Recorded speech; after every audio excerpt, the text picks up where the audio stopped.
Mutual fund investments are subject to market risks. Read all scheme related documents carefully. दोस्तों, आप लोगों ने पिछले कुछ दिनों से एक वेबसाइट या फिर ऐप का नाम ज़रूर सुना होगा। वो है mfcentral.com। लेकिन ये वेबसाइट है क्या? इस वेबसाइट या फिर ऐप के डिटेल्स क्या हैं? हम जैसे म्यूचुअल फंड इन्वेस्टर्स के लिए ये वेबसाइट कितने फ़ायदेमंद है? ये वेबसाइट से हम क्या क्या सर्विस पा सकते हैं? किसने लॉन्च किया ये वेबसाइट? इस वेबसाइट के डेटा कौन स्टोर करता है? ये वेबसाइट ऑथेंटिकेट है कि नहीं? और इस वेबसाइट को हम ट्रस्ट कर सकते हैं कि नहीं? इस वेबसाइट में रजिस्ट्रेशन करने के लिए क्या क्या डिटेल्स चाहिए होता है और कितना चार्जेस होता है? आज हम इस टॉपिक पे बात करेंगे और इस वेबसाइट को हम कैसे यूज़ करेंगे या फिर इस ऐप को हम कैसे यूज़ करेंगे वो भी लाइव देख लेंगे। तो चलिए वीडियो में आगे बढ़ते हैं। नमस्कार दोस्तों, आप देख रहे हैं इन्वेस्टमेंट नॉलेज गाइड चैनल को। अगर आपने इस चैनल को अभी तक सब्सक्राइब नहीं किए तो जल्दी सब्सक्राइब कर लीजिए और बेल आइकन को भी प्रेस कर लेना, जिससे हमारे नेक्स्ट फाइनेंस रिलेटेड वीडियो का नोटिफिकेशन आपको तुरंत मिल जाए। दोस्तों, mfcentral.com इंडिया का पहला ऑल इन वन कॉमन और consolidated mutual fund investor platform है, जहां से हर एक इन्वेस्टर अपने सारे म्यूचुअल फंड इन्वेस्टमेंट को एक साथ ही एक ही प्लेटफॉर्म में मैनेज कर पाएंगे, देख पाएंगे, वो भी घर बैठे। इन्वेस्टर्स को हर एक इन्वेस्टमेंट ट्रैक करने के लिए अलग अलग प्लेटफॉर्म या ऐप यूज़ करना नहीं पड़ेगा। अब बात करते हैं इस वेबसाइट किसने लॉन्च किया है। देखिए, ये वेबसाइट किसी एक कंपनी ने लॉन्च नहीं किया। ये वेबसाइट या फिर ऐप कैम्स और कैफिनटेक दोनों कंपनी ने लॉन्च किया है। इन दोनों कंपनी के कोलाबोरेशन से ये ऐप लॉन्च हुआ है। इस वेबसाइट को डिज़ाइन किया है इसी दो कंपनी ने। अब आप सोच रहे होंगे कि ये वेबसाइट ऑथेंटिकेटेड है कि नहीं। यहाँ मैं बोलूँगा वेबसाइट कम्प्लीटली ऑथेंटिकेटेड है, क्योंकि ये website registrar and transfer agent ने ही डेवलप किया है और मेंटेन भी वही करता है जो कि सेबी अप्रूव्ड हैं। तो इस वेबसाइट को हम ऑथेंटिकेट भी बोल सकते हैं और ट्रस्ट भी कर सकते हैं। और इन्वेस्टर्स की डेटा रजिस्ट्रार के पास में ही रहता है, तो ये कम्प्लीटली सेफ भी है। अब हम जानेंगे इस वेबसाइट के चार्जेस क्या हैं। तो दोस्तों, आपके जानकारी के लिए यहाँ मैं बोल देता हूँ कि ये वेबसाइट के रजिस्ट्रेशन और सर्विस कम्प्लीटली फ्री है। सारे के सारे सर्विस कम्प्लीटली फ्री है। इसके लिए आपको एक भी पैसा कहीं भी देना नहीं पड़ेगा। इस वेबसाइट में रजिस्ट्रेशन करने के लिए हमें एक वैलिड पैन नंबर और एक वैलिड मोबाइल नंबर या फिर ईमेल आईडी चाहिए, बस, और कुछ भी नहीं। वीडियो के अगले पार्ट में मैं इस पोर्टल में लाइव रजिस्ट्रेशन करके दिखाऊंगा, साथ में फीचर्स को डिटेल्स में एक्सप्लेन भी कर दूंगा। इस पोर्टल को या फिर ये ऐप को यूज़ करने के लिए आपको गूगल क्रोम में mfcentral.com खोलना पड़ेगा या फिर गूगल के प्ले स्टोर से आप इसका ऐप भी डाउनलोड कर सकते हैं। मैंने यहाँ पे ऐप डाउनलोड कर लिया है। यहाँ से मैं ओपन कर लेता हूँ। देखिए, ओपन करने के बाद यहाँ पे दो ऑप्शन आ रहा है, लॉगिन एंड गेट स्टार्टेड। तो रजिस्ट्रेशन करने के लिए हमें यहाँ पे टैप करना है गेट स्टार्टेड पे। गेट स्टार्टेड पे टैप करने के बाद देखिए यहाँ पे ऑप्शन आ रहा है पैन नंबर, मोबाइल नंबर और रजिस्ट्रेशन के जो टर्म्स एंड कंडीशन है वो एक्सेप्ट करने का। तो मैं यहाँ पे पैन नंबर दे देता हूँ। इसके बाद ऑप्शन है मोबाइल और ईमेल का। आप चाहे तो यहाँ से मोबाइल नंबर दे के भी रजिस्ट्रेशन कर सकते हैं और ईमेल आईडी दे के भी रजिस्ट्रेशन कर सकते हैं। अगर ईमेल आईडी से आप रजिस्ट्रेशन करेंगे तो आपको ईमेल में टिक करना पड़ेगा और ईमेल आईडी डालना पड़ेगा। तो मैं यहाँ पे मोबाइल नंबर सिलेक्ट करके ही रजिस्ट्रेशन करता हूँ। तो यहाँ पे मैं अपना मोबाइल नंबर डाल देता हूँ। मोबाइल नंबर डालने के बाद यहाँ पे देखिए एक ऑप्शन है I am not a robot. ये कैप्चा फिल करना पड़ेगा। ये कैप्चा फिल करने के बाद आई एग्री पे क्लिक करता हूँ और क्रिएट अकाउंट में टैप करता हूँ। देखिए यहाँ पे OTP ऑथेंटिकेशन का एक ऑप्शन आ गया। तो यहाँ पे मेरा नंबर पे जो मोबाइल नंबर है वहाँ पे जो OTP आया है, मैं उस OTP को यहाँ पे डाल देता हूँ। OTP डालने के बाद मैं यहाँ पे वेरीफाई OTP में टैप करता हूँ। देखिए यहाँ पे डिस्प्ले नेम पूछा जाएगा, तो पैन कार्ड में आपका जो नाम है आप वही नाम यहाँ पे दे दीजिए। मैंने यहाँ पे मेरा नाम दे दिया। उसके बाद यहाँ पे पासवर्ड सेट करना पड़ेगा, तो मैं यहाँ पे पासवर्ड सेट कर लेता हूँ। दोबारा वही पासवर्ड को नीचे के जो फील्ड है वहाँ पे दे देता हूँ। देखिए यहाँ पे पासवर्ड को मैंने 2 जगह फिल करके यहाँ पे सबमिट में टैप कर रहा हूँ। सबमिट में टैप करने के बाद देखिए यहाँ पे 2 फैक्टर ऑथेंटिकेशन का जो ऑप्शन है वो पूछा जाएगा। ये 2 फैक्टर ऑथेंटिकेशन में यहाँ पे हमें 5 सिक्योरिटी क्वेश्चन सिलेक्ट करना होगा और उसका आंसर यहाँ पे लिख देना होगा। तो यहाँ पे सिक्योरिटी क्वेश्चन हम सिलेक्ट कर लेते हैं और उसका आंसर लिखते हैं। देखिए सारे सिक्योरिटी क्वेश्चन और आंसर देने के बाद मैं यहाँ पे सबमिट में क्लिक करता हूँ। सबमिट में क्लिक करने के बाद देखिए यहाँ पे एक दिखा रहा है कॉन्ग्रेचुलेशन, मतलब आपका आईडी क्रिएट हो गया। और आईडी क्रिएट होने के बाद ऑटोमेटिकली साइन इन में ये पेज आ जाएगा। तो यहाँ पे मैं साइन इन कर लेता हूँ। साइन इन करने के लिए यहाँ पे देखिए मैं अपना पैन नंबर पहले दूंगा, उसके बाद पासवर्ड दूंगा। आप अगर पासवर्ड भूल गए हैं तो OTP से आप लॉगिन कर सकते हैं। मैं यहाँ पे पासवर्ड दे देता हूँ।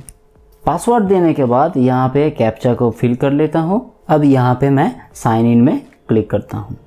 साइन इन में क्लिक करने के बाद जो सिक्योरिटी क्वेश्चन रजिस्ट्रेशन के टाइम पे हम दिए थे वही सिक्योरिटी क्वेश्चन आपको पूछा जाएगा, तो वहाँ पे करेक्ट आंसर आपको टाइप कर देना है। अब यहाँ पे आंसर देने के बाद सबमिट में जब मैंने क्लिक किया तो यहाँ पे सेट 4 डिजिट पिन, मतलब यहाँ पे एम पिन को सेट करने के लिए बोल रहा है, तो मैं यहाँ पे एम पिन को सेट कर लेता हूँ। उसके बाद अगर फिंगरप्रिंट आप चाहे तो यहाँ पे अलाउ कर सकते हैं या फिर स्किप फॉर नाउ करके भी आप आगे बढ़ सकते हैं। तो मैं यहाँ पे स्किप फॉर नाउ में क्लिक कर देता हूँ। तो साइन इन करने के बाद यहाँ पे पहले ही इन्वेस्टर का नाम दिखाई देगा। उसके बाद है व्यू पोर्टफोलियो, उसके बाद है सबमिट सर्विस रिक्वेस्ट और उसके बाद है ट्रैक स्टेटस। तो यहाँ पे मैं पहले देख लेता हूँ व्यू पोर्टफोलियो को। पोर्टफोलियो में आप यहाँ पे सारे के सारे म्यूचुअल फंड में, चाहे वो कैंप्स में हो या फिर केफिनटेक में हो, सारे के सारे म्यूचुअल फंड यहाँ से आप देख पाएंगे। या फिर अगर कोई भी इन्वेस्टमेंट डीमैट मोड में भी है वो भी आप यहाँ पे देख पाएंगे। देखिए यहाँ पे ऑप्शन है SOA holding and demat holding. Demat holding में मेरा कोई भी इन्वेस्टमेंट नहीं है तो मैं आपको यहाँ से नहीं दिखा पा रहा हूँ। तो यहाँ पे देखिए एसओए होल्डिंग में मैं सारे के सारे इन्वेस्टमेंट को देख सकता हूँ। यहाँ पे एसेट क्लास वाइज वही इन्वेस्टमेंट शॉर्ट होगा, जो कि देखिए यहाँ पे SBI म्यूचुअल फंड में है, सुंदरम म्यूचुअल फंड में है, डेट फंड में कितना है, लिक्विड फंड में कितना है, वो सारे दिखा देगा। उसके बाद देखिए फंड हाउस वाइज दिखा देगा। अगर मल्टीपल AMC में आपका इन्वेस्टमेंट है तो भी वो यहाँ से दिखा देगा। तो देखिए यहाँ पे सारे के सारे इन्वेस्टमेंट आपको दिखाई देगा। उसके बाद हम देखते हैं यहाँ पे जो है मेनू बटन में हम टैप करते हैं। देखिए यहाँ पे पोर्टफोलियो जो हमने अभी देखा है। उसके बाद है सर्विस रिक्वेस्ट। सर्विस रिक्वेस्ट इस ऐप या फिर प्लेटफॉर्म का मेन इम्पॉर्टेंट फीचर है। तो यहाँ पे मैं टैप करता हूँ। टैप करने के बाद यहाँ पे हम प्रोसीड करते हैं। प्रोसीड करने के बाद देखिए यहाँ पे काफ़ी सारे सर्विस यहाँ पे हैं। तो हम यहाँ से क्या क्या सर्विस पा सकते हैं, सर्विस रिक्वेस्ट कौन सी हम यहाँ से जनरेट कर पाएंगे। तो देखिए पहला है चेंज ऑफ IDCW। अगर आपके इन्वेस्टमेंट पे आउट में है तो आप री इन्वेस्टमेंट में कन्वर्ट कर सकते हैं। अगर री इन्वेस्टमेंट में है तो आप पे आउट में भी कन्वर्ट कर सकते हैं। उसके बाद है देखिए change and update email address. आप यहाँ से ईमेल एड्रेस को चेंज कर सकते हैं, अपडेट कर सकते हैं। उसके बाद है चेंज रजिस्टर्ड मोबाइल नंबर। यहाँ पे आप सारे के सारे फोलियो में मोबाइल नंबर चेंज कर सकते हैं। अगर मान लीजिए आपके पास SBI म्यूचुअल फंड का 4 फोलियो है, आपके पैन नंबर से 4 फोलियो हैं, तो आप 4 फोलियो से एक फोलियो में सारे के सारे इन्वेस्टमेंट लाना चाहते हैं तो आपको यहाँ पे भी ऑप्शन दिया गया है, वो है कंसोलिडेशन ऑफ फोलियोज। ये ऑप्शन से आप सारे के सारे इन्वेस्टमेंट को एक साथ ला सकते हैं। उसके बाद देखिए correction of erroneous data captured in folio. अगर आप फॉर्म फिलअप करके कोई भी इन्वेस्टमेंट किए थे और उसका डेटा कैप्चर रॉन्गली हुआ है, मान लीजिए नॉमिनी का नाम गलत है, तो आप यहाँ पे कंप्लेंट रेज करके वो करेक्शन करवा सकते हैं। उसके बाद अगर देखिए, अगर आपके इन्वेस्टमेंट में कोई एक बैंक अकाउंट दिया हुआ है, वो बैंक अकाउंट में आपका अभी एक्सेस नहीं है, तो आप यहाँ से change of bank account details जो ऑप्शन है, तो आप वहाँ से बैंक चेंज कर सकते हैं। उसके बाद देखिए मल्टीपल बैंक मैंडेट रजिस्ट्रेशन, मतलब फोलियो में एक से ज़्यादा आप बैंक ऐड करना चाहते हैं तो यहाँ से होगा। उसके बाद देखिए अपडेट नॉमिनी डिटेल्स हैं, नॉमिनी को आप यहाँ से चेंज अपडेट कर सकते हैं। उसके बाद देखिए बैंक का अगर ब्रांच चेंज हो गया हो तो उसका IFSC भी आप यहाँ से चेंज करवा सकते हैं। उसके बाद चेंज ऑफ टैक्स स्टेटस, आप अगर रेसिडेंट इंडियन हैं तो आप यहाँ पे अपना टैक्स स्टेटस डाल सकते हैं या फिर NRI का भी टैक्स स्टेटस डाल सकते हैं। उसके बाद देखिए ट्रांसमिशन रिक्वेस्ट है, ट्रांसमिशन रिक्वेस्ट का मतलब मैं बाद में बोलता हूँ। उसके बाद देखिए फाटका CRS डिक्लेरेशन, आप यहाँ से फाटका अपडेट कर पाएंगे, साथ में आप फॉर्म 15G 15H भी अपलोड कर पाएंगे। उसके बाद यहाँ पे दो इम्पोर्टेंट है, सर्विस रिक्वेस्ट में सबसे क्रिटिकल यही दो होता है, ट्रांसमिशन रिक्वेस्ट और minor to major application. Transmission request क्या होता है, अगर किसी भी म्यूचुअल फंड इन्वेस्टर का डेथ हो जाता है तो वो उसका जो इन्वेस्टमेंट है वो क्लेम कौन करता है, उसका नॉमिनी या फिर सेकेंड होल्डर या फिर थर्ड होल्डर। अगर कोई भी नॉमिनी या फिर उसी इन्वेस्टमेंट का सेकेंड और थर्ड होल्डर या फिर कोई भी होल्डर को आपको डिलीट करना है, यहाँ पे ट्रांसमिशन रिक्वेस्ट आप रेज कर सकते हैं। ट्रांसमिशन रिक्वेस्ट का मतलब है डेथ क्लेम। ये काफ़ी पेचीदा होता है, तो इस ऐप में स्टेप बाय स्टेप भी गाइड किया हुआ है, आपको सिर्फ डॉक्यूमेंट अपलोड करना होगा। उसके बाद देखिए status modification from minor to major, ये भी क्रिटिकल होता है। मान लीजिए किसी भी इन्वेस्टमेंट अगर माइनर के नाम से हुआ है और उसका एज 18+ हो गया, तो अब इन्वेस्टर को वो फोलियो माइनर फोलियो था, उसी फोलियो को माइनर टू मेजर कन्वर्ट करना पड़ेगा। ये प्रोसेस है माइनर टू मेजर प्रोसेस। इतने सारे सर्विस रिक्वेस्ट आप यहाँ से जोड़ सकते हैं। खबर आ रहा है कि इस प्लेटफॉर्म में फिनेंशियल ट्रांजैक्शन मतलब परचेज, SIP, स्विच, रिडेम्पशन ये भी जोड़ा जाएगा, लेकिन कब आएगा ये कोई नहीं बोल सकता। कैंप्स या फिर K-Fintech अगर डिक्लेयर नहीं करेगा तो हम जैसे लोग या फिर इन्वेस्टर कैसे बता सकते हैं। उसके बाद देखिए यहाँ पे है ट्रैक स्टेटस। ट्रैक स्टेटस में क्या होगा, ट्रैक स्टेटस में जो सर्विस रिक्वेस्ट सबमिट करेंगे उसका स्टेटस ट्रैक कर पाएंगे। अगर किसी भी सर्विस रिक्वेस्ट को हम इनिशिएट करते हैं तो तुरंत हो जाता है, ये इस ऐप का खासियत है और एडवांटेज भी।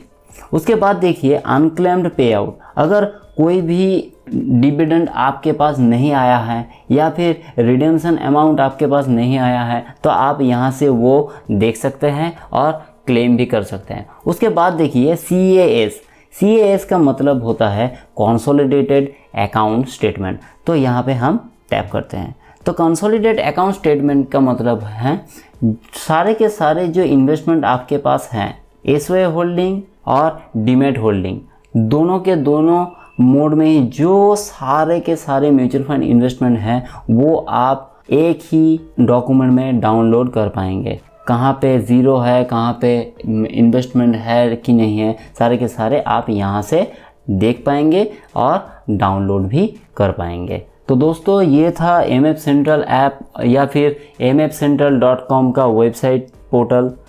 ये MF सेंट्रल ऐप सिर्फ मोबाइल में नहीं डेस्कटॉप में भी आप यूज़ कर सकते हैं। डेस्कटॉप में यूज़ करने के लिए आप किसी भी ब्राउज़र से mfcentral.com वेबसाइट पे जाना होगा, आपको सेम टू सेम इसी इंटरफेस को वहाँ दिख जाएगा। तो चलिए दोस्तों आज के वीडियो को हम यहीं ख़त्म करते हैं। अगर आज के वीडियो आपको इन्फॉर्मेटिव लगा है तो एक लाइक कर देना, शेयर कर देना दोस्तों में, ताकि सारे के सारे म्यूचुअल फंड इन्वेस्टर अपना पोर्टफोलियो खुद मैनेज कर पाए, और चैनल को सब्सक्राइब कर देना। तो मिलते हैं अगले वीडियो में, तब तक के लिए हमें इजाज़त दीजिए। धन्यवाद।